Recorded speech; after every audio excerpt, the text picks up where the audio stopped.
All right, Shabbosai, good morning. Good morning. Let us begin by thanking all of our sponsors. To thank our Talmud Torah sponsors for the month of Kislev. Haba Alinu Latova, Joshua Becker Friedman, in creation of the yard site of Josh's father, Yisrael Yehuda Ben Rav Chaim Rafael. And the Aliyah for the neshamos of those killed Al Kiddush Hashem on October 7th, as well as the schus for the safe return of our soldiers and all of the hostages. To thank Samia Malka Esterson for dedicating over Sherman Drushos this month in memory of their parents, Hinda Esterson, Hinda Bas Henach Ephraim, Ludwig Stiefel, Yitzchak Leib Ben Aaron HaKohen, Sarah Stiefel, Sarah Rachel Bas Baruch Avram Zichron Livracha, the Pepper family in memory of our brother and uncle Yosef Pepper, Yosef David Ben Yaakov Zichron Livracha, and of course, as a share, we dedicate our learning this month Le'ilui Nishmas Master Sergeant Elio Michal Charush Hashem Yikom Damo. We hope that in the merit of all of our Torah, in merit of all of the Neshamos Lav and Aliyah, the families in Nechama, and Halavai Shvi B'Soros Tovos for all of Klal Yisrael. Well, with that, let us begin. We have a beautiful, beautiful daf ahead of us today. Today's daf is Yud Dalet. Yeah, Yud Dalet. Good. Yud Dalet 14. We are picking up in Meretz Hashem on Yud Gimel Amud Beis at the two dots. Chutz mirshus hamiyuchad lamazik. That's where we left off yesterday. So the Gemara says as follows. So if you remember again, so the Mishnah quoted right across from Tosos Kigon Shekibel. So the Gemara is quoting from the Mishnah that ultimately, again, one is chayiv for liability. When one damages, there is liability for damages that are done, except if damage was done in the domain of the mazik, of the damager. So for example, if Ruvain walks into my domain and he gets damaged on my property, I am not liable for that. When I say him, I mean like Yishar, he's not liable. I'm not liable for that. The Gemara says, why? Because like I said, Ruvain, why is your ox in my domain? Now, again, we're going to talk about this. This case actually has a number of very interesting ramifications in some other directions as well, which is this presupposes that Reuven's ox is not invited into my domain. But what happens if Reuven's ox is invited in? I allow Reuven and his property to enter. We'll discuss cases like that. But by Pashtos, if ultimately, again, damage occurs in the property of the damager, then ultimately, again, I am exempt. Furthermore, this is actually interesting. The Mishnah says that if damage occurs in a domain, which sounds like it's the domain of both the damaged party and the damager, there's also exemption there. Now, what does this mean? Says the Gemara, they both say this is fascinating. What happens if Reuven and Shimon own property jointly, and they're both in that joint property with, again, their respective oxen, their respective shvarim, and what happens? Reuven's ox damages Shimon's ox, again, in the jointly held field. What's the halacha there? So the Rav Chisda says, name of Avimi, chayiv ba'ala shein va'ala regel. One is chayiv for shein and for regel. Now I will say, now remember again, let's take a step back over for just a moment. Shein, remember again, what's shein? Damage done while in the course of the animal receiving hana, benefit, right? Regel, damage done during the course of activities of daily living. Now, here's what's interesting. The way the Torah frames the damage done of shein and regel is that the animal goes ubir b'stei acher. Ubir b'stei acher. So the way the Torah frames it is damage happens in another field. In another field. So what Rav Chisda is saying is jointly held property still satisfies the criteria of another field. Since there's another owner, someone else is involved in the ownership, that's still called another field. Now Rashi points out over here that obviously if you're going to be chayiv for shein and regel, you're going to be chayiv, of course, for Karen as well, right? Karen doesn't need to be mentioned. Because remember again, Karen itself, interestingly enough, you're even chayiv in Rosh Hashanah.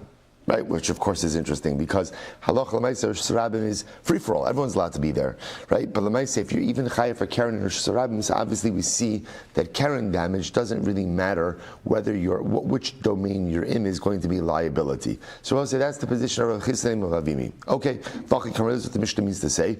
Chutz mereshos hamiyuchades l'mazik. The Pater. The Mishnah is coming to teach me that yes, if damage occurs in the damager's property, then the damager will be Pater, because as we said before, the damager could say to the damagee, what are you doing in my property? However, Urishus hanizak, sorry.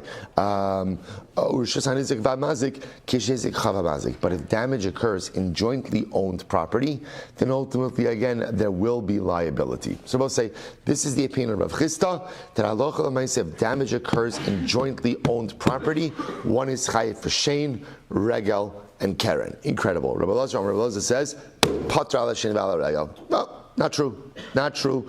Ultimately, again, if again Reuven and Shimon jointly own property, and Reuven's ox damages Shimon's ox with shein or with regel in the jointly owned property, ultimately Reuven is going to be pater. What's the logic? Kamma chutz mirishus hamiyuchedes lamazik urishus hanizak va'amazik nami pater.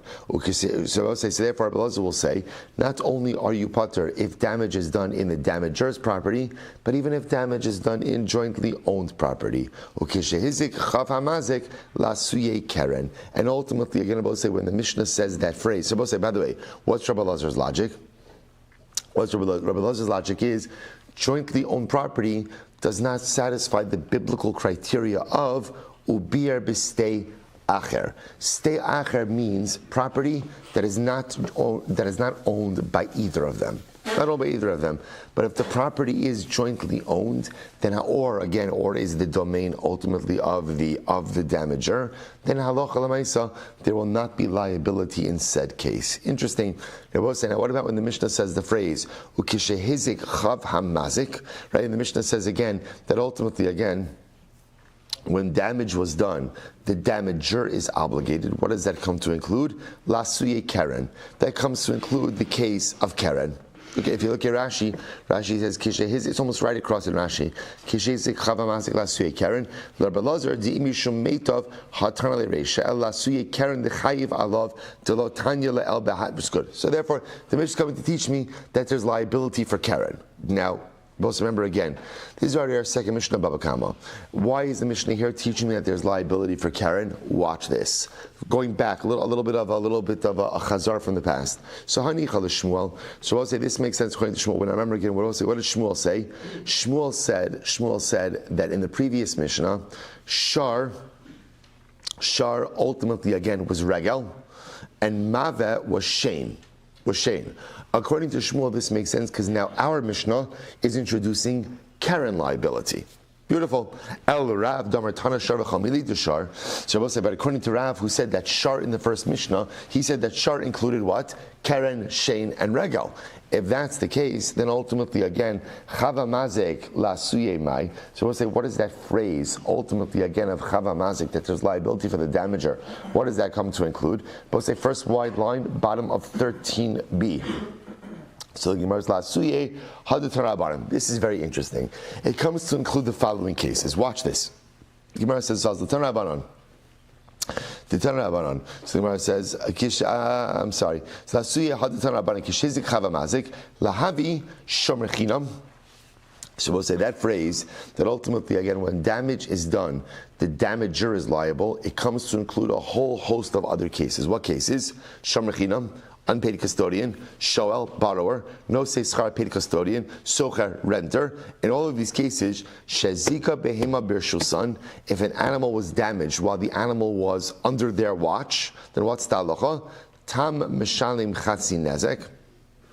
Ultimately, again, if it's a tam, pay half damages, right? Muad, mishalim nezek shalim. If it's a muad, pays complete damages.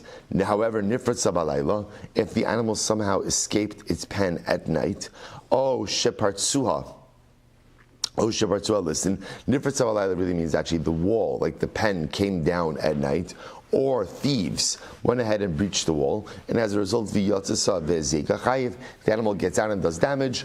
Ultimately, again, pater. Then these individuals, all of these custodians, will be pater. Okay, so we'll say. So we have no idea what that. We just read the words, but what the case is, it's not clear. We'll have to see in just a moment. So let's analyze this. So we just said before that when the Mishnah says the phrase kishehizik chav hamazik, that when damage is done, ultimately the damager is liable. What does that come to include? Lahavi shomer chinam, hashoel no se schar v'asocher. Fine. Sehechi dami. What's the case? What's the case? So I understand what the Gemara is trying to teach me. The Gemara is trying to teach me that halacha l'maisa, when ultimately, again, the animal is under the care of any or under the watch of any of these individuals, if damage occurs, these individuals will be chayiv. What's the case? What's the case? Toward the mashila, toward the shoel. It's interesting. So I'll say, if it's a case of where, let's say again, you have a borrower, right? So Reuven borrowed my ox. Say if it's a case of where my ox, in other words, the ox that Reuven borrowed from me, damaged his ox, so is there liability in that case? Leimale, I could say to him, Ilu azik ba'alma ba'is l'shalume at, right? Hashta da'aske l'tura didach ba'ina l'shalume. So I can say, Reuven, I'm not responsible for this, because had my ox damaged someone else while under your care, you'd be responsible. So now that my ox is damaging your ox, you're still responsible. In other words, why that's not on me. Ela da'aske tur the shola tur the mashal. Rather, it must be that what? I gave my ox to Reuven to watch, and Reuven's ox damaged my ox that he's watching. So the Gemara says, if that's the case, le'malei ilu itzik me alma ba'is l'shalume kulei tura hashta da'aske tura didach. So once again, I'm about to say there'd be liability regardless. In other words, in whatever case, ultimately again of shul you want to talk. So whether it's a case of I lent Reuven my ox, right? He borrowed my ox. So whether it's a case of my ox damaging one of his oxen or his ox damaging one of my oxen, he's a shoel. As a shoel, there's complete liability. So what's the case? The olam the aski toward the mashil, the toward the shoel. But say here's the case. In reality, what happens? I lent Reuven my ox, and my ox went ahead and damaged Reuven's ox. So the Gemara says, okay, Hakam asking, what's the case? Shekibel alav shmiras gufo. The case is where Reuven accepted upon himself responsibility that my ox will not damage anyone else's ox, top of Yudalid, v'lo kibel alav shmiras nizakov. But ultimately, again, Reuven did not take responsibility if my ox should damage someone else's ox. So therefore, again, perhaps one can make the argument that, and again, these were the terms of the borrowing. These were the terms. They were the agreed upon terms. Therefore, when my ox ends up damaging Reuven's ox, technically speaking, there's going to be liability on my part for that. Okay, interesting. If that's the case, what about the end of the brayso that says, Nifrat Sabalayla, if let's say the pen is breached at night, right, part of the wall falls down, O Sheper Tzua listim, or supposed to say second line on 14a, or thieves breach through, the Yatzatzav Ezika, and the animal gets out and does damage, Potter. So the Gemara says, now interesting enough, Habayom Chayiv. Now what's interesting is, it sounds like this is only true at night. Why? Because at night, again, Reuven was sleeping. He didn't see what was going on, so he can't be held liable. However, again, it sounds like if this happened by day, there would be liability. But one second, you just said before that we're talking about a case that what? Halo kiba alav shmiras nizakov. You just framed this as a case of where what? Reuven, the borrower, accepted responsibility for damage that happens to the borrowed animal, but not for damage that the borrowed animal performs. So what's going on? To which the Gemara says, you're right. Tachi kamar im kibel alav shmiras nizakov chayiv. If ultimately, again, if Reuven went ahead and accepted upon himself responsibility for the damage that the animal does, then ultimately he'll be chayiv. Nifrat sabalayla, o sheper tzua listim yatzav ezika pater. But even in that case, if the wall is breached at night, or thieves get in at night, and therefore the animal gets out, ultimately Reuven will be pater. Okay, interesting.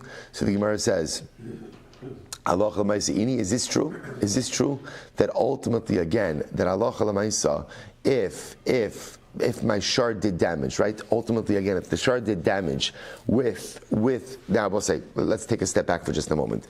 The point of contention in all of this was what happens if a shard does damage in jointly owned property, right? So Reuven and Shimon own property together, right? And now Reuven's shar does damage to Shimon's shar in the form of a shein or regel. And by the way, I should take it back. It doesn't have to be that Reuven's shar does damage to Shimon's shar. It's that Reuven's shar does damage to Shimon's property, whatever the property is, with shein or with regel in jointly owned property. So Gemara is operating under the assumption that halacha l'maisa, that there is liability. So is that true? The Gemara says, "V'ha Tani Rav Yosef." Listen to this. Chatzra shutfin va'pundak chayiv b'hain alashin v'alaregel. So I'll say, see here you see quite explicitly, right? Rav Yosef says that if you have jointly owned property, jointly owned chatzar, or a pundak, we'll say pundak is an inn. Rashi points out over here, pundak is bayis gadol sherigilin archin v'achsina lalun ba. It's a large structure, right? A large place that ultimately guests tend to stay. Interestingly enough, like a pundak, right? And in a hotel could also be considered to be like a chatzar shel shutzin, right? Everyone has the right to be there, and kind of has like a joint ownership there. So watch this. So Rabbi Yosef says, ultimately you're chayiv for shein and regel. So we'll say, what do you see from here? Tiyufta the Rabbi Lazar. So Rabbi Lazar, this obviously refutes the position of Rabbi Lazar, because Rabbi Lazar said there is no liability for shein and regel performed in jointly owned property. Here you see there is. So the Gemara says, "To Rabbi Lazar, Amar Rabbi Lazar, v'tizbara masnisa milo pligi." We'll say, but one second, doesn't the Mishnah itself argue? The Brayso itself argue about Tanya. We learned this is interesting. Arba'a klalos hayar Rabbi Shimon ben Elazar Omer ben Ezigin. Rabbi Shimon ben Elazar said there were four klalos, four principles said when it comes to damages. Number one, kol shurishus l'nizak v'lo l'mazik chayiv bakol. So I'll say any time that you're talking about a situation where damage was done in the property of the damaged party, and the property does not belong to the damager, chayiv bakol. Ultimately, again, the damager is chayiv for everything. Now, we'll see exactly what that means, chayiv for everything. Okay, next. Chayiv bakol. Demazik v'lo l'nizak. If the property belongs to the damager and not to the damagee, pater mikol. Then ultimately, again, the damager is pater for everything. Well, so we saw that before. Why is he pater from everything? Because what could the damager say? What are you doing with my property? Okay, that's case number two. Lezeh ulezeh.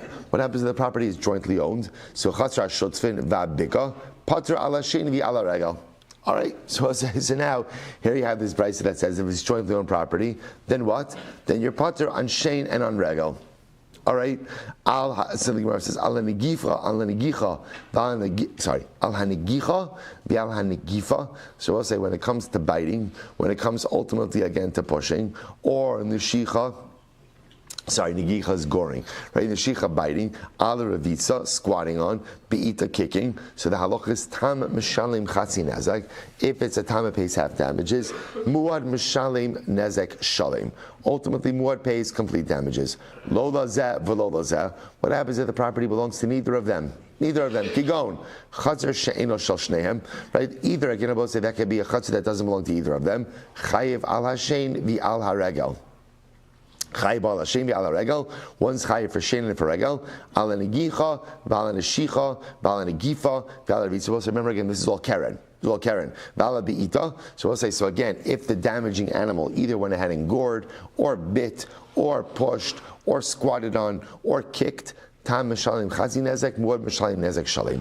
Ultimately, again, I will say tam half damages, muad complete damages. Good. We'll say, now what was the point? Now we're going to dissect that brayso a little bit, but for our purposes, what was the point of that entire brayso? Katani mihas. First wide line, I will say on 14a. Katani mihas hashutfin chatzar hashutfin va'bika pater ba'ala shin v'ala regel. Let's say again. The Ikar probably brought that price. It's chatzar shel shutfin.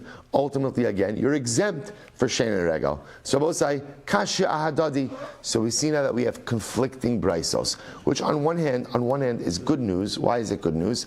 Because again, it reinforces the fact that this whole thing is a machlokes between Rav Chisda and Rabbi Lazar.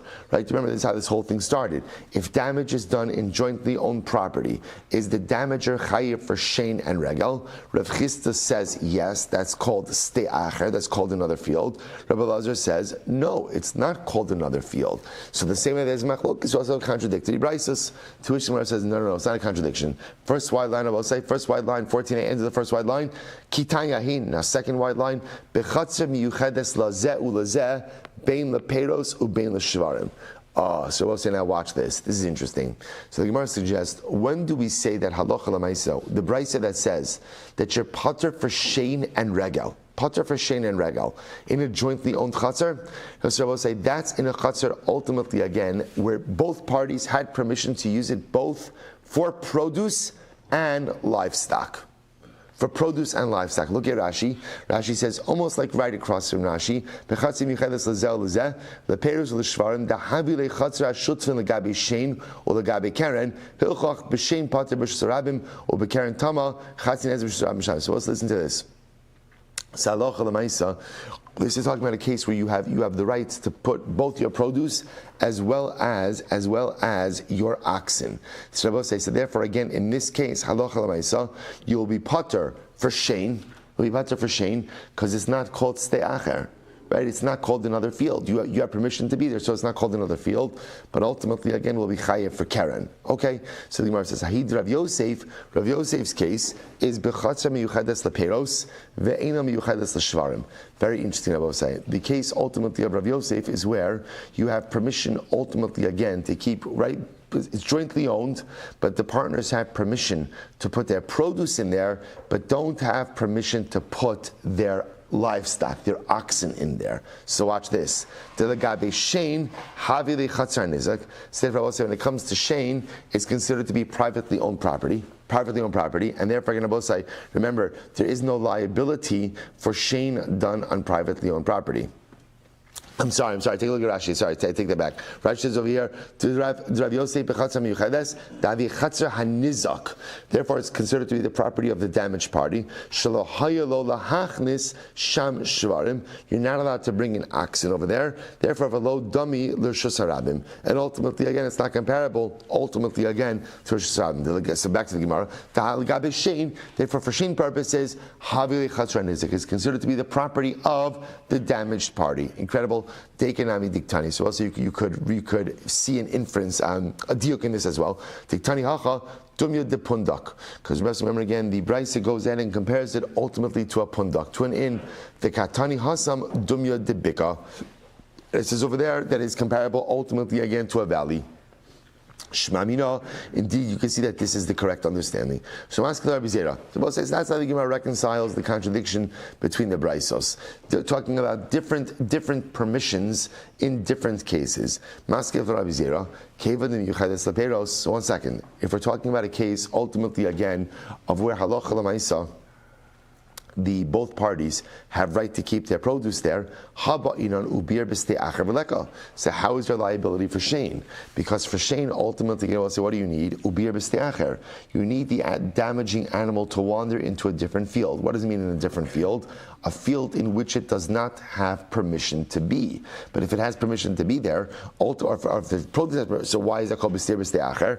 To which the Gemara says, Amar le Abaye kevan de'inim yuchedes l'shvarim. No. We'll say what makes it stei acher is, even though it's jointly owned, if you don't have permission to bring your livestock in there, then what? Then regarding livestock, that's called what? Stei acher. That's called another field. So ultimately, again, Sadar Achar Karina Bay. Beautiful. Amalei Rav Acha Midifti Ravina. Lema to Midimas Nisa Lo Pligi Amarai Nami Lo Pligi. So we'll say, since it turns out that the brises are not contradicting each other, maybe ultimately, again, there's no machlokes amoraim as well, right? In other words, so maybe there's no machlokes of Chistin or Balazar either. To which the Gemara says, Amalei in Tim Salamar Pligi Bekushad Rabbi Zera or Bepiruki Dabai the Pligi. So we'll say it's possible it's possible that they're talking about different kinds of cases, and maybe there is no machlokes. But Allah, and even if you say there is a machlokes, the machlokes ultimately is regarding the question of Rabbi Zera and ultimately the subsequent answer of Abaye. Okay, so we'll say. So bottom line, the Gemara wants to suggest that maybe there is no machlokes over here, and maybe ultimately they're just talking about different kinds of cases. Okay, so that still remains unresolved. We will say what does come out from it, and this is why these Gemaras are so important, even though sometimes you get to the end of it, and are like, like what? So what happened here exactly? So we'll say the reason why it's important is because even if it's not conclusive in the particular cases, what we do pick up along the way are some very important morsels or nuggets of information. So we'll say, so what do we pick up over here? We picked up over here is this idea that in order for there to be shein and regel liability, it's beautiful. So all right, in order for there to be, just when you think you've heard every ringtone, right?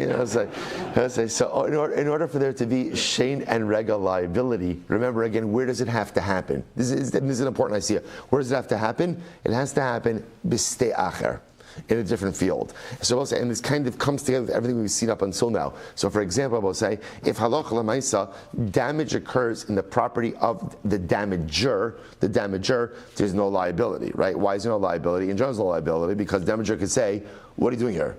What are you doing here, right? Who invited you here? So I didn't ask you to be here, so therefore there's no liability. Obviously, again, if damage occurs in the property of the damagee, of course there's going to be liability. The interesting tension that comes up is in jointly owned property, because here's what we know. Shein and regel, there's only liability ultimately, again, if it occurs in the other's field. Stei acher, in the other's field, right? Keren, there's going to be liability anywhere in someone else's field. But remember, Karen is unique because since Karen is aggressive behavior, which is considered to be somewhat abnormal, so therefore again, Allah might say Karen is liability even in Rosh Hashanah, in public domain. So again, just hold on to these morsels because we're going to plug them in at different points. So let's go back there. Says the Gemara, Gufa. So we'll say, now let's go back and dissect the brisa that we mentioned before. So Gufa, Arba Klalos Hayar Rabbi Shimon Elazar Omer. Rabbi Shimon Elazar said there are four principles, or really four categories, bin Ezekin. So also remember again, category number, our principle number one, Kosher Rishus L'Nizak V'Lo L'Mazik, Chayi Bakol. Anytime damage occurs in the damaged party's property, complete liability. Chayiv bakol. So also the Gemara says, interestingly enough, al hakol lo katani. It doesn't say you're chayiv for everything. Rather, what does it say? Chayiv bakol. You are chayiv bakol. We'll say, what does bakol mean? Bekulein has a complete damages. So I will say what that seems to indicate to us is that when damage is done in the damaged party's premises, right? So Reuven's animal goes into Shimon's field and damages. So we'll say, now remember, for shein and regel, an animal is muad from the beginning. Right? So there's no such thing as chas, there's no such thing as partial damages by shein and regel. By shein and regel, that's quote unquote normal damage, complete liability from the beginning. What's the only area of damage where there's a distinction between half damages and whole damages? Where? Karen. Right? Karen, if you're a first time or second time, right? Or I'll call it a tam, chatzi nezek, a muad, nezek shalim. So what's intriguing over here is as follows. The Gemara seems to say over here, Rabbi Shimon Elazar is saying that Allah Lamaisa, if Reuven's animal goes into Shimon's field and does Karen damage, it's the principle is Chayiv Bakol. Bakol makes it sound like that. It's what?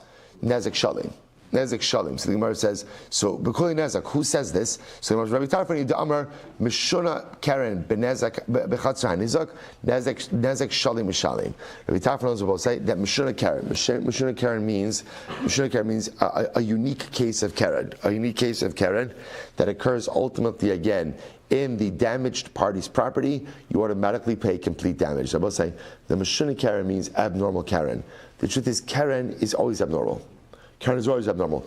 Now, how do we know that Karen is abnormal? That's why halacha l'maisa, you only pay half damages, right? If it was normal for an animal to exhibit aggressive behavior, then it would just be like shein and regel, and you'd pay 100% damages from the outset. So Mishuna Karen is like a description of the nature of Karen itself. But Rabbi Tarfon says, here's what's interesting.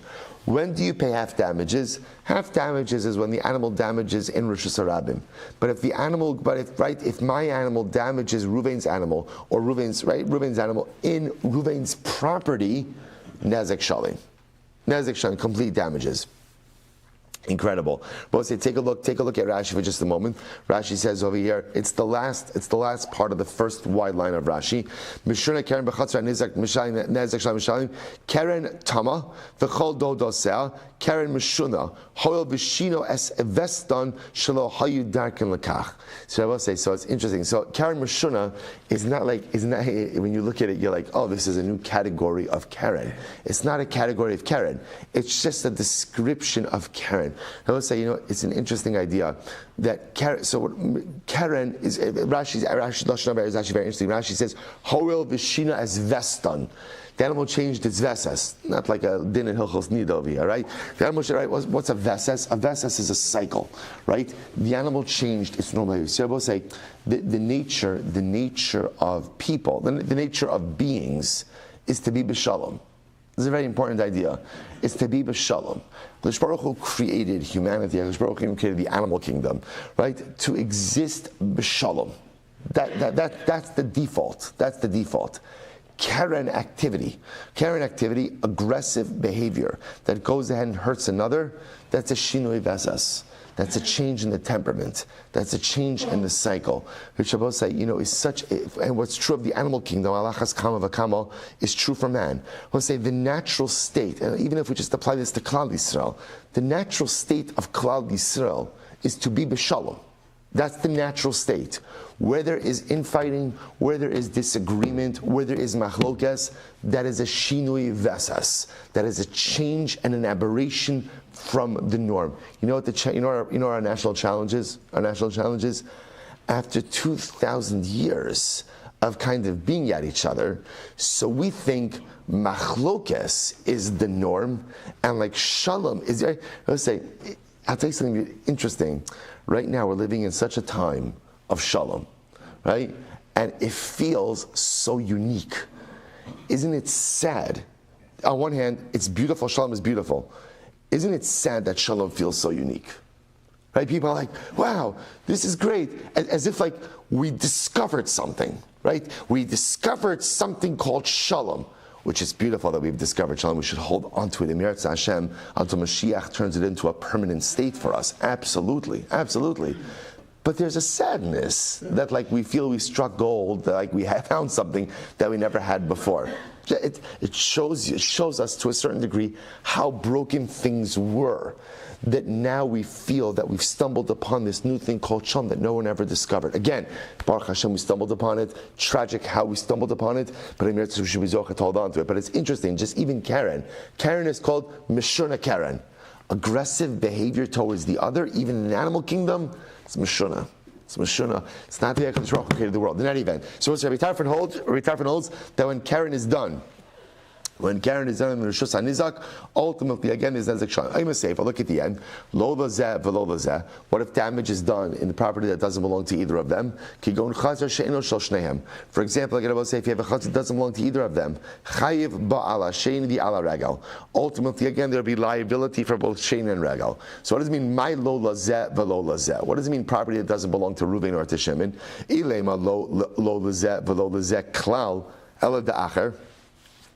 So ultimately, again, if you want to say that it doesn't belong to either of them, right, but rather it belongs to Levi, so that doesn't work. In other words, we'll say the way that Shein and Regel damage works is Reuven's ox goes into Shimon's property. That's the way that it works. The Gemara says, if it's a third party's property, then there's no Shein and Regel liability. Ela pshita lo lazeh v'lo lazeh ela dichad. Rather, it must mean that it doesn't belong to both Reuven and Shimon. Rather, it only belongs to Shimon. So that's an interesting way to word it. So, v'katani seifa tam mishalim chazi nezek umur mishalim nezek shalim. Now, we'll say then it says in that case where Karen damage is done in the property of the nizak, that you only pay chatzi nezek for Karen for a tam and nezek shalim for a muad. Sasan l'Rabbanan, that goes according to Rabbanan. The Amri mishuna Karen b'chatzar nizek chatzi nezek udu mishalim. So Rabbi say, so listen to this in the Bryce itself. I would say, I just want to point out to you, this is riveting. So get ready for this. Get ready for this. I would say there's a fundamental machlokes, Rabbi Tarfon and the Rabbanan, about Karen done b'shus hanizak. Let's go through what everybody agrees with. Everyone agrees that if Reuven's ox, Gor Shimon's ox in Rishus Rabim, right? Karen and Shusam, what's the halacha? Tam. Chatzi nezek, muad, nezek shalim. First time offender or whatever, not muad, half damages, yes muad, right, habitual offender, complete damages. The machlokis is what happens if Ruvain's ox does keren damage to Shimon's ox in Shimon's property. Rabbi Tarfon says, keren in the property of the damagee, complete damages. Meshuna keren bechatzar hanizak, nezek shalim. Rabbanan say, nope. Karen is Karen is Karen. Whether Karen is done in the property of the damaged party, the nizak, or Karen is done in Rishus Harabim, halacha lemaisa, chatzi nezek for tam, nezek shalim for more. The problem is that the Braisa seems to reflect both views. Reisha Rabbi Tarfon Sefer Rabbanon, that's the way it's going to work. The Reisha reflects the view of Rabbi Tarfon, the Seifa is the Rabbanon. The Gemara says, in Daha Amar Shmuel Rav Yehuda. Shmuel said, "The Shinina Shavuk Masnisin Vita Abasroi." So Abasroi. So go ahead and leave aside the Mishnah, right, and follow the Braisa. Reish Rabbi Tarfon Sefer Rabbanon. Good. So we'll say yes. So although we don't ideally like that, that's the way this is set up. So the Gemara says, "Ravina Mishnei the Rava Amar Kul Rabbi Tarfon." No, it's not true. The entire Braisa reflects Rabbi Tarfon. Umay lo lazeh, umay lo lazeh. What does it mean when the Braisa says a property that doesn't belong to this one, doesn't belong to that one? So the Gemara says lazeh velo lazeh leperos ela dechad lazeh ulazeh leshvarim. So I'll say ultimately, what are we talking about? We're talking about ultimately again where only one of them had the right to store produce there, but both of them had the right to bring in livestock. Telagabe shein, therefore for shein purposes, havile chatzar hanizak. For shein purposes, is considered to be the domain of the damaged party.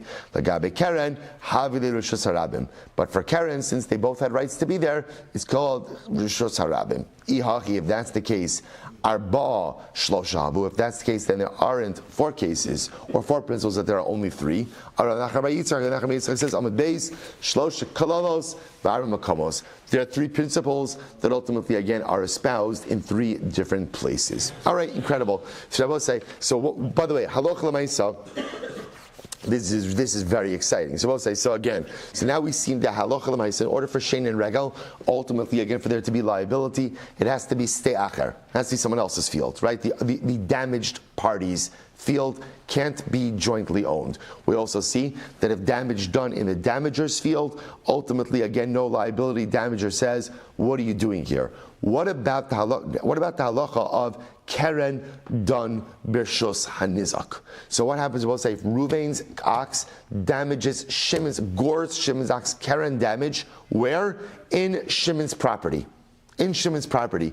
What is the halacha in that case? Shabbos say we pass like the Rabbanon, that is still tam chatzi nezek, muad nezek shalim. So in other words, we don't distinguish between keren done in Rishus Harabim versus keren done in the damaged party's property. The halacha is always going to be the same. Absolutely incredible. Mishnah, we'll say, Mishnah Yadam base 14b, new Mishnah. Always excited to get to a new Mishnah, right? You feel like a little bit of like a schachus, like a bal tshuva. You know, it's like a new beginning, a new start. The Mishnah says as follows: Shum kesef. The only problem is we have no idea what this Mishnah is saying. Shum kesef. It's actually a strangely worded Mishnah, which we'll have to use the Gemara for. Shum kesef, literally again something that is worth money. Shava kesef, something that is valued as money. Bifnei bezdin, has to be done in front of bezdin. Va'api edim b'nei chorin, and in front of edim b'nei chorin, who are free people. B'nei bris, members of the covenant. V'anoshim b'chlal hanezek, women are included in damages. V'anizak v'amazik b'tashlumin, and the damaged party and the damager in repayment. Strangest Mishnah ever. So the Gemara says, what are you talking about? My shum kesef. We'll say, what does that mean? Something. Shum literally means like a valuation or an appraisal. Shum kesef. Amar Yehuda, shum zeh lo yehe ela b'kesef. Okay, what does it mean? Let's say, now we're talking about again how you pay damages. So when you evaluate damages are evaluated in money. In money, what does that mean? What else would it be? What else? What else? And apples? Like what else are you paying in? So we'll say, now watch. It's actually very interesting. So we'll say, imagine you have a cow that damaged a cloak, right? Utalis shezika para, or a cloak that damaged a cow. Okay, so the first part I understand, right? A cow goes ahead and let's say tramples on a cloak or soils the cloak, so he damages the cloak. What's the case of a cloak damaging a cow? The cow walked over the cloak and what happened? Slipped and broke its leg, right? Broke its leg because of the cloak. What's the halacha? Ein omrim teitze para vitalis para. So we'll say, it's interesting. You might have thought, well, look, this is what we should do. If the cow damages the cloak, so what we should just do is give the owner of the cloak the cow. And if the cloak damaged the cow, give the owner of the cloak, give the owner of the cow the cloak. We don't say that. Interesting that the Gemara is like a Halloween that we would say that, right? We don't say that. Elo shamin osa b'damim. Rather, we'll say, what do we look at? We look at how much damage was done. And how do we assess the amount of damage that was done? Money, right? That's it. All right, just simply again, ultimately money. So we'll say, so that's something more is understanding the first statement of shum kesef means when we look at damages, we don't simply do a swap, right? We don't simply do a swap of objects. Rather, again, we assess the damages in dollars, in financial amount. Shava kesef. What does this mean? We'll say shava kesef means something worth money. So shum kesef means we evaluate damages in monetary terms. Shava kesef, something worth money. What does this mean? What does this mean? So the Gemara says, the Tan Rabbanan, listen to this, Shava Kesef, what does it mean that it's worth money? Melamed, this is interesting, She'ein Bezdin, Niskakin Ela L'nechasim Sheish L'nachrayis. So Rabbi says it's fascinating. So what it teaches us is, I will say that, so now, let's, Ruvain damaged Shimon. So I will say, so now let's say Ruvain did $5,000 worth of damage to Shimon. So now Bezdin, when they're going to go and assess damages, what do they assess damages against? Ruvain's real property. Nechasim sheish l'nachrayis, which also means what? Which means what? Land. When assessing damages or collecting damages, the first thing we go after is real estate. Avalim kadam nizak v'tafas metaltalin bezin govelamen. We'll say, but let's say you have a case, right? Ruvain damaged Shimon. There's $5,000 worth of damages. Now the Gemara says, Shava Kesef, first thing we collect is something worth money. What's the item worth money? Real estate. The first thing Beis Din seizes is real property. However, if Shimon went ahead and ended up, the damaged party, seized metaltalin from Ruvain, so we'll say, let's say again, I don't know, so Shimon went over to Ruvain's house, or Shimon had in his possession Ruvain's object, Ruvain's tractor mower, right? Tractor mower. Tell me you never wanted a tractor mower, right? So right, he seized Ruvain's, right? Or he had borrowed the previous week, he had borrowed Ruvain's tractor mower, right? So now it's in his garage. So he decides, you know what? I'm not giving it back, I'm selling it off, right? Or I'm keeping it, it's worth $5,000. So if he seized it, we won't take it away from him. It's fine. You took that in satisfaction of the debt. We'll just leave it at that. Fine. Shava kesef ki kesef. So I'll say. So therefore, again, that's what shum kesef. So that's shum kesef. Next. So Amar shava kesef. What does shava kesef mean? Melamed she'ein bezdin niskakim elen nechazir sheish l'nachrayis. So I'll say. So remember again. The Maris recording this now. So now you're saying Shava Kesef means that, right? So Shum Kesef means, in general, when damage is done, we evaluate damages in terms of dollars, in terms of money. And now what does Beis Din seize in satisfaction of damages done from Ruvain to Shimon? Real property. We go after real estate first. So the Maris says, my mashma, where do you get that from the lashon of Shum Kesef, or Shava Kesef, sorry. So Amar Rabba Bar Ula, Davar HaShava Kol Kesef. We seize something that is worth money. Mainihu, what does that refer to? Davar she'ein lo ona'ah. It refers to something for which the halachos of ona'ah don't apply. And I will say, now what does this mean? Ona'ah, remember what's ona'ah? Ona'ah is the concept of overcharging. In general, if you overcharge or undercharge by more than a sixth or less, right, the transaction itself is batal. I will say, interestingly enough, the one thing, although it's not really one thing, I was going to say in just a moment, but ona'ah doesn't apply to real estate. It's interesting, right? Why doesn't ona'ah apply to real estate? Because we know real estate is one of those things which has different values for different people. So that where there's a market price, but lamaisa, it's always possible that people, quote unquote, overpay for real estate or underpay for real estate. So therefore, again, the Gemara is suggesting that Shava Kesef means something that is worth money, meaning it's not subject to the laws of ona'ah. What does that refer to? Karka. That refers to karka. Okay, so the Gemara says as follows. The Gemara says, 1 second. Avadim ushtaros nami ilanana. But also we'll say slaves, right? Avadim, servants, and shtaros, buying documents also is not subject to ona. Ela amara baraula davar hanikna b'kesef. It refers to something which could be acquired by money. So we'll say, so ultimately, shava kesef means something that's acquired by money. The Gemara is suggesting what's acquired by money? Property, real property, right? Real estate. Whereas 1 second. Avadim ushtaros nami nikna b'kesef. But avadim and shtars could also be acquired by money. Al amrav Ravashi shava kesef velo kesef. It means something worth money, but it's not money itself. That refers to real estate. 1 second. Vani kulu kesef ninu. All of these other items are both say, interestingly enough, they're money. Interestingly, Gemara is suggesting they still have a quasi-din of currency. Avadim have a quasi-din of currency. A shtar has a quasi-din of currency. Real property has no din of currency at all. All right. So Rami Levi Rav Yehuda Bar Chinanal, Rav Huna Bar Rav Yeshua, Tana Shava Kesef. What does it mean when it says Shava Kesef? Malame Shein Beizin Iskakim Lenechasim Sheish Lanachrayis. Right, El Chazros teaches us that what? That Beis Din, right, when damages are done, the first thing that Beis Din goes after is real property. Right? Only go after real property. Aiva Tanya we learned, Yashiv L'Rabo Shava Kesef Afilu Subin. So we had this before. The pasuk says Yashiv, you have to repay damages. We learned from Yashiv that what? You could repay with anything. Even what?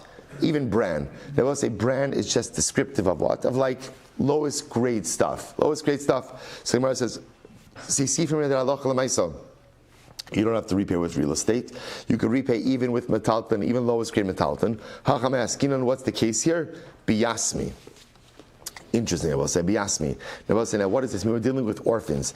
Now, I will say, now what's the case of orphans? Look at the last short line in Rashi, biyasmi. Kaminon, di shavek lu avuana hamazik mikarkoi, gabi minayu. Aval mi metaltali lo, di metaltali di yasmi lo mishtabi. I will say, now watch this. Let's say Ruvain dies. Ruvain leaves behind children, right? And Ruvain also leaves behind debt. Leaves behind the debt, right? So now Ruvain, for example, Ruvain damaged someone, right? Or he owed money, doesn't really matter. But let's say he damaged someone, he owes money. Now I will say, in general, Yisomim are not responsible for the debts of their father.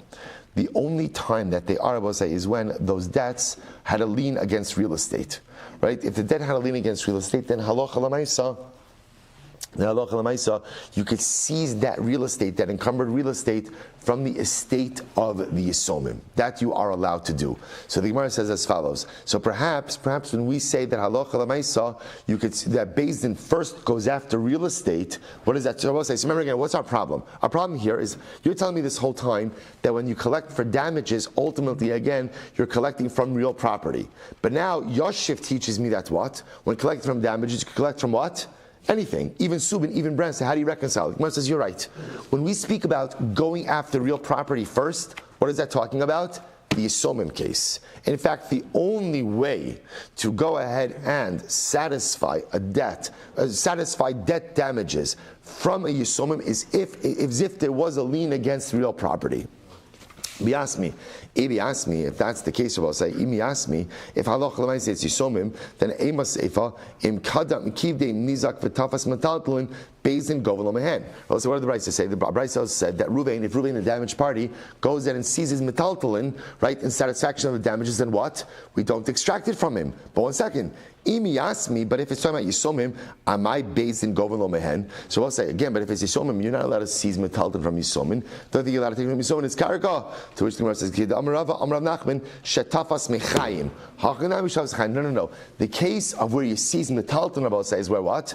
Where the damaged party seized the metaltalin of Ruvain while Ruvain was still alive. Then in that case, Beis Din doesn't take it from him. But if Ruvain died, then the only thing we could collect from the Yisomim is from what? Real property. So I will say, what comes out of here is something really interesting, which is halach l'maisa. The Gemara ends off as like this. When you damage someone, so damages can be collected from anything. Movable property, real property, that we learned from Yashiv.